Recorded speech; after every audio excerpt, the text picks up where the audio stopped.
Sharing is caring. दोनों भाई नाश्ते की टेबल पर बैठे थे। प्रियंका, मेरा नाश्ता कहाँ है? भाभी, मुझे भी ऑफिस के लिए लेट हो रहा है। इस पर प्रियंका किचन में से दोनों के नाश्ते की प्लेट्स लेकर बाहर आती है। लो भाई, आप दोनों का नाश्ता। किसी को भी 1 मिनट का सब्र नहीं है। ये प्रियंका का ससुराल है, जहाँ कोई औरत ना होने की वजह से शादी वाले दिन से ही घर के साथ दोनों भाइयों की जिम्मेदारियां प्रियंका संभाल लेती है। दोनों भाई शांति से नाश्ता कर रहे होते हैं कि अंकुश अपने भाई की प्लेट से पराठे का एक टुकड़ा उठा लेता है। आपको पता है ना, मैं खाना शेयर नहीं करता, फिर भी मेरी प्लेट में से खाना जरूरी है क्या?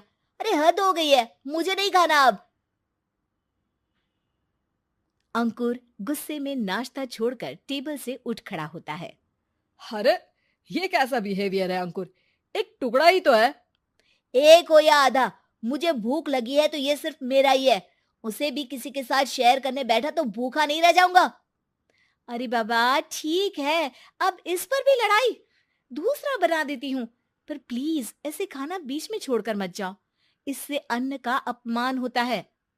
ओ प्लीज भाभी, ऐसी कोई चीज होती ही नहीं है। आपके पास पैसे हैं, खरीदो और खाओ।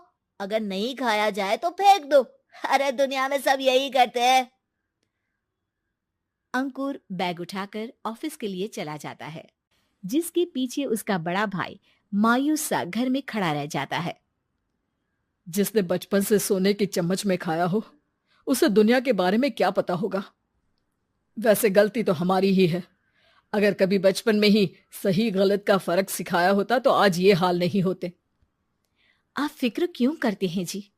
भगवान है, वो जो भी करता है सबकी भलाई के लिए ही करता है। और जब वो चाहेंगे तो अपनी तरह से अंकुर भैया को भी सब कुछ सिखा देंगे। पत्नी की बात पर विश्वास कर अंकुश भी ऑफिस चला जाता है। सुबह से दोपहर होती है और अंकुर लंच करने ऑफिस के पास वाले रेस्टोरेंट में पहुंचता है, जहां वो एक साथ बहुत सारा खाना ऑर्डर कर देता है। सर, क्या कोई आपको ज्वाइन करने वाला है? नहीं तो क्यों? अब कुछ नहीं सर, ऐसे ही।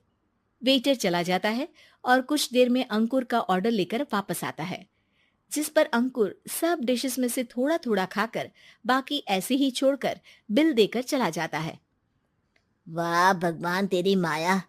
कहीं कोई एक एक टुकड़े के लिए तरसता रहता है और ये 5 लोगों का खाना ऑर्डर करके एक का भी पूरा नहीं खाते। पैसे वालों की माया। वेटर टेबल साफ कर बचा हुआ सारा खाना लेकर रेस्टोरेंट के पीछे घूम रहे बच्चों के पास पहुंच जाता है, जिसे देख बच्चों के चेहरे खिल उठते हैं। वाह, आज इतना सारा खाना आया। थैंक यू भैया। भगवान आपको खाने की फैक्ट्री बना दे। अगर ये फैक्ट्री मेरी होती तो तुम लोगों को कभी किसी का झूठा बचा हुआ खाना नहीं खाना पड़ता। चलो तुम लोग खाओ, पर ध्यान रखो किसी को पता ना चले, नहीं तो मेरी नौकरी चली जाएगी। इसी के साथ दिन बीतता है और रात को दोनों भाई एक साथ घर पहुंचते हैं। कुछ देर में सब डिनर करने बैठते हैं, जहां अंकुश अंकुर को समझाने की कोशिश करता है। अंकुर, अगर हमें लाइफ में सब कुछ मिला है, इसका ये मतलब नहीं कि तुम उसका गलत फायदा उठाओ, बल्कि तुम्हें उसकी मदद से दूसरों को भी मदद करनी चाहिए। भैया, जिनके पास नहीं है उनकी वजह मैं तो नहीं ना। और ऐसे बहुत लोग हैं जिनके पास सब कुछ है। इसलिए अगर मैं एक इंसान कुछ नहीं करूंगा तो कोई फर्क नहीं पड़ने वाला।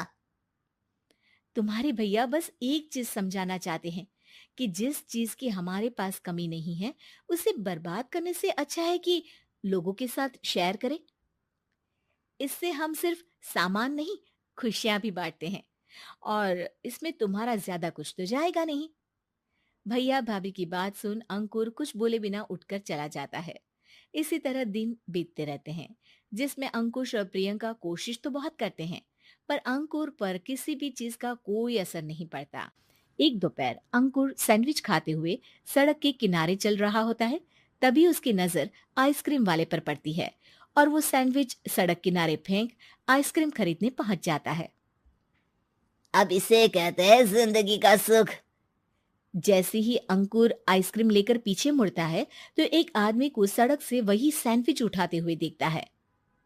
वो आदमी बहुत कमजोर, गरीब, जैसे बहुत दिनों से खाना ना खाया हो वैसा लग रहा था। अंकुर उसके पास जाकर खड़ा हो जाता है। उसे देखकर आदमी सैंडविच अंकुर की तरफ कर देता है। आपको भी खाना है क्या? क्या हम इसे आधा आधा कर ले? मुझे बहुत भूख लगी है। वो मेरा ही झूठा सैंडविच है। तुम दूसरा खरीद कर क्यों नहीं खा लेते? इसे क्यों खा रहे हो? अरे भैया, अगर खरीदने के पैसे होते तो 4 दिन से भूखा नहीं घूम रहा होता। हैं? क्या? तुमने 4 दिन से कुछ नहीं खाया, फिर भी इस आधे सैंडविच को मेरे साथ बांटने के लिए तैयार हो गए? क्यों? अरे भैया, पैसा नहीं है तो क्या हुआ, इंसानियत आज भी उतनी महंगी नहीं हुई, और ना ही उस पर अमीर गरीब का टैग लगा है जो हम उसे रख ना सके। पर अफसोस, आजकल लोगों के अंदर पोषण, खून या विटामिन से ज्यादा इंसानियत की कमी होने लगी है। आदमी की बातों से अंकुर को समझ में आ जाता है कि वो आज तक कितना गलत काम करता आ रहा था। इसके बाद से वो अपनी किसी के साथ शेयर नहीं करने और खाने को बर्बाद करने वाली आदत को छोड़ देता है।